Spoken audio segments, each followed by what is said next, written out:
A Sat yogi is consciousness determined to discover the truth about the riddle of existence.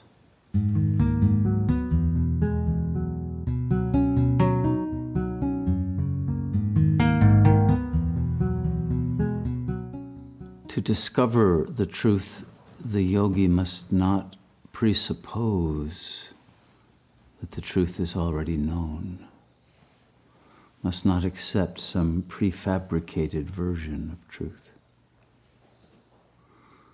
but must discover this for oneself.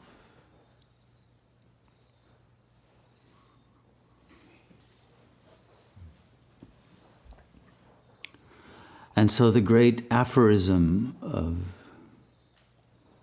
the ancient Indian traditions, summed up in that repetition of the single word neti, neti, neti, not this, not this.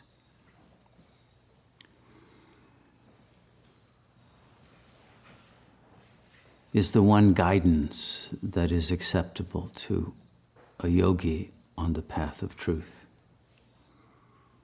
To realize for oneself, I am not this organism that is the vehicle of consciousness. I am not what I see in the mirror.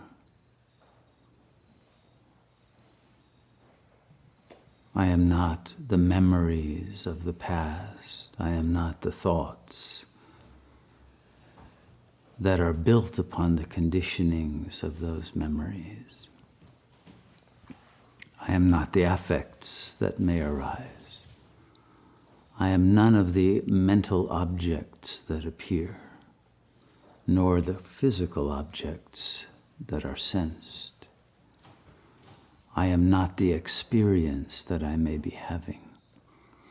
I am not the imperience. I am not the dreams. I am not anything I can conceive of.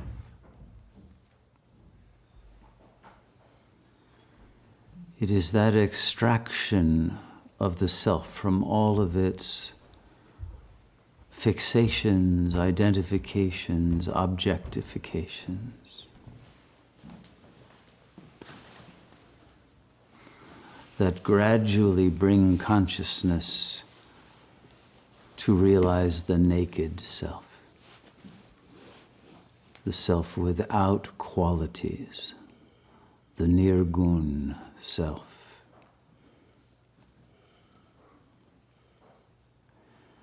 And it is then that the spiritual journey truly begins. What is this qualityless presence?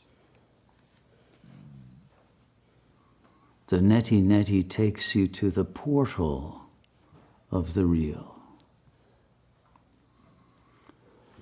But now it is only the beginning of the journey of abiding in the real and discovering what the real itself unfolds, presents of its infinite nature.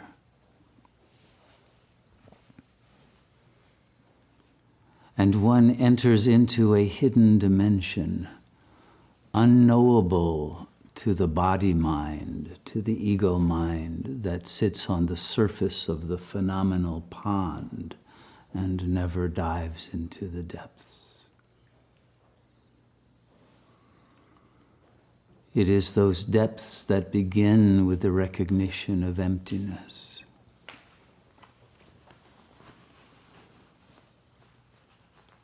That can only be plumbed through abiding in stillness, in silence, in nothingness.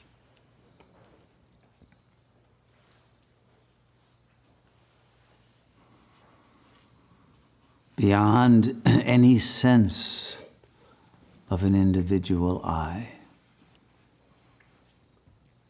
beyond any story, beyond any fantasy, beyond any arising whatsoever.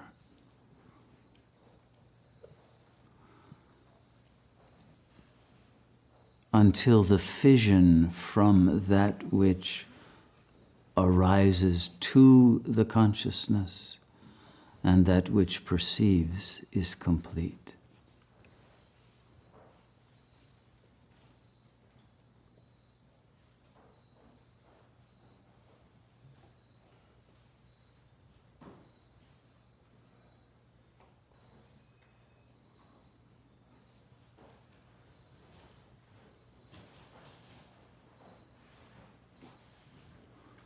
Have you entered into that complete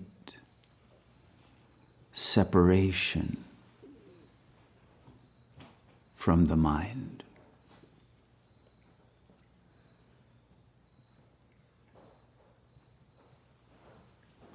It is this that brings one into timeless presence, spaceless, noumenal.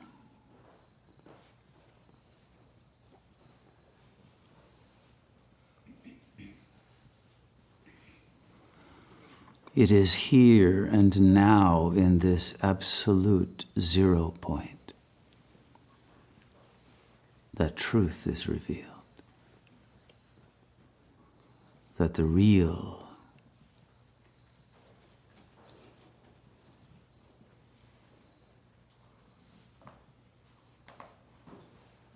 is.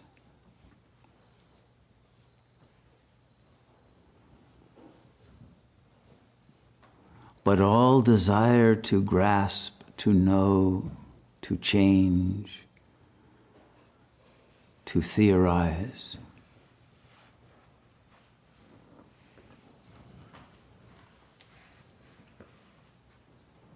to utilize, to weaponize,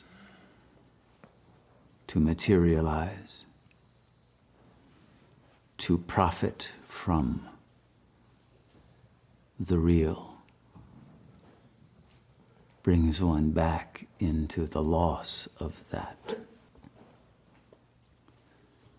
and into the same anxieties and confusions that preceded the arrival at the real.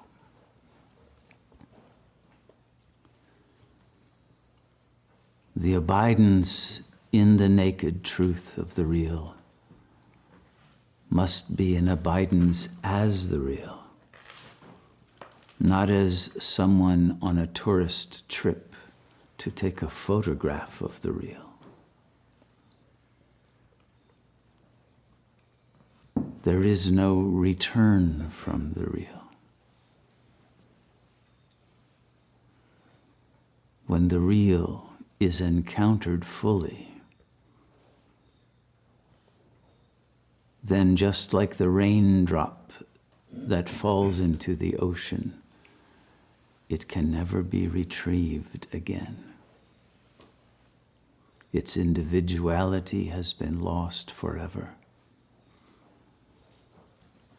But what has been gained is its realization of the oceanic consciousness, beyond time and space, the changeless, the infinite blissful self.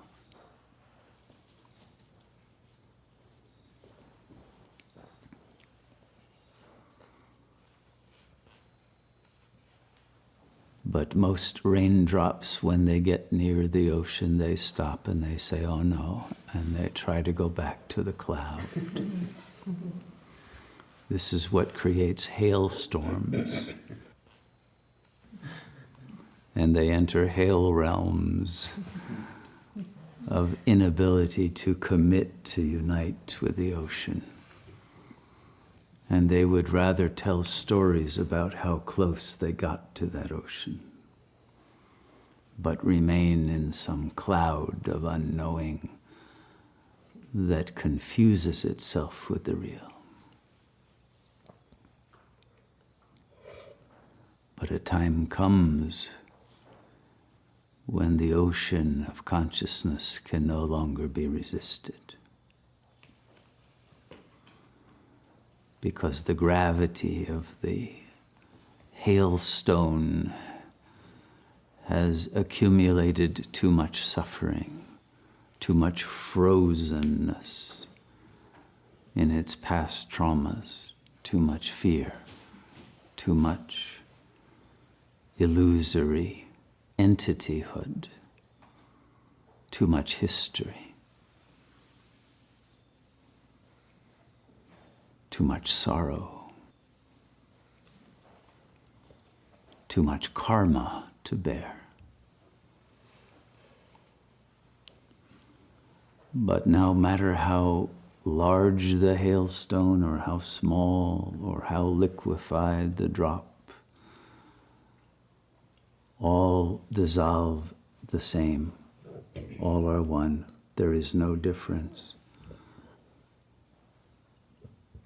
No matter what happened in that biographical journey of the illusory ego, all are the same one infinite ocean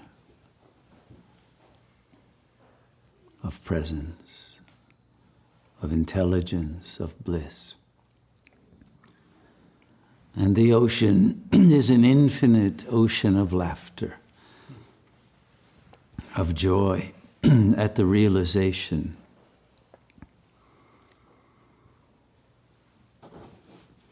of the illusion.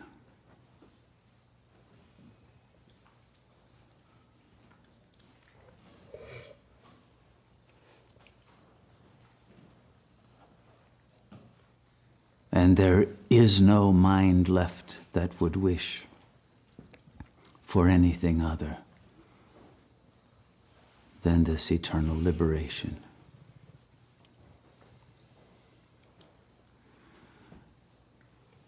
And because all of these raindrops and hailstones have emerged from the same ocean in the first place, they carry that ocean within.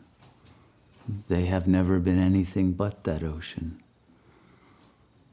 We are always that which we are seeking, or we are fleeing from, or we are thinking about committing to. But all of those illusory attitudes toward the real all take place ignorantly within the real, because there is nothing but the real.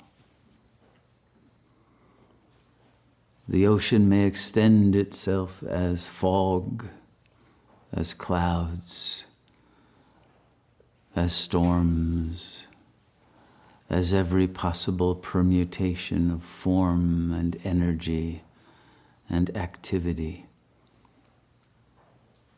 It may even take the apparent form of solid ground, but all of it ultimately is that same oceanic awareness, that same infinite, formless, intelligent, blissful self, regardless of whatever conditions arise within its plane of awareness. All that arises, all that disappears, constitute the same light, the same mind nature, the same infinite intelligence. And there is no change. There is no multiplicity. There are no persons, bodies, events. Only the immutable presence that contains all, but is untouched, unaffected, undisturbed.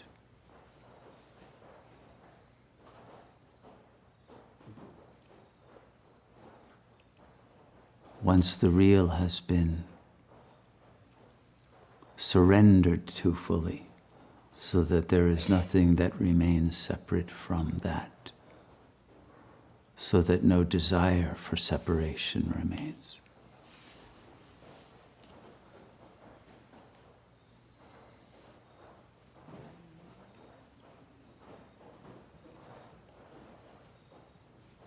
It is recognized that all but this infinite blissful self is unreal, but the unreality is a work of art,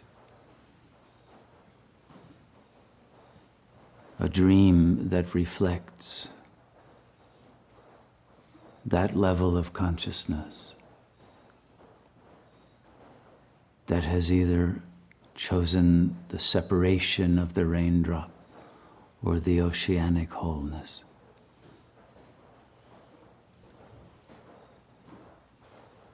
And through the simple choice of choicelessness, of removing oneself as a separate factor in existence, of the illusory space-time modulation of apparent phenomenal reality, there is one less obstacle to the manifestation of divine love in its ultimately beautiful form of a world at peace, a world of pristine beauty.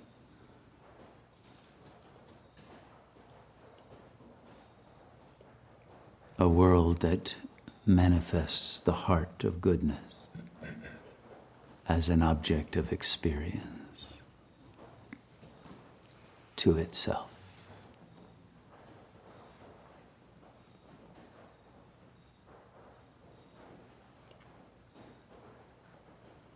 And so the great paradox that the ending of all separate existence creates a new dream in which the real authentically manifests as all of its infinite creative intelligence produces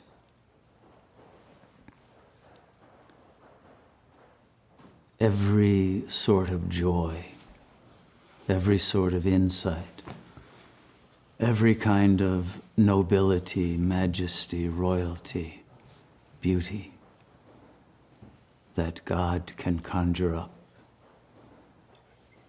in our enjoyment of offering the best, the highest, the purest, the truest, the sweetest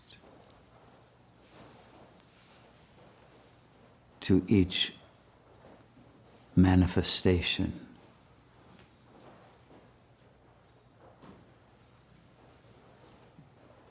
of that ocean, arising once more as a rain of bliss that falls upon the earth to renew life in a new cycle of time.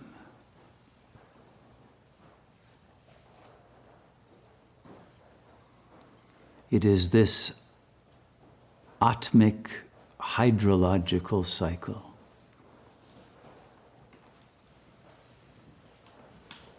that makes us both the ocean, the clouds, the rain, the rivers, the delta of Sangam Yuga in which we return to that ocean, and the renewal again of a new cycle of time, a new opening of the eyes of Brahma, a new creation that emerges out of the death of the ego and the realization of God.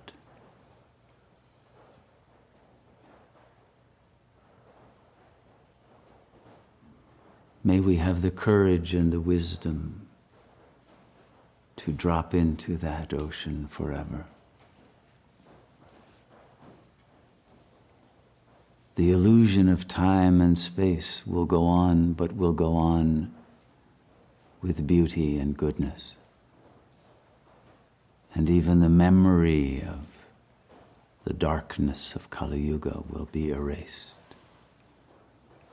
And that oceanic cycle will go through all of its permutations at ever higher levels of intelligence and wisdom and empowerment.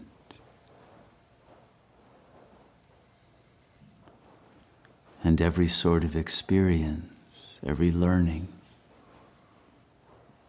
every evolutionary development of consciousness that is possible will be given as a gift. And has been given to us, always as a gift. And from that perspective of the ocean, we recognize that even the traumatic experiences are gifts. They are even the greatest gifts, for they show us our own power of self-overcoming, our power of awakening, illumination, self-liberation, the ecstasy of that eternal instant when you realize that you are that.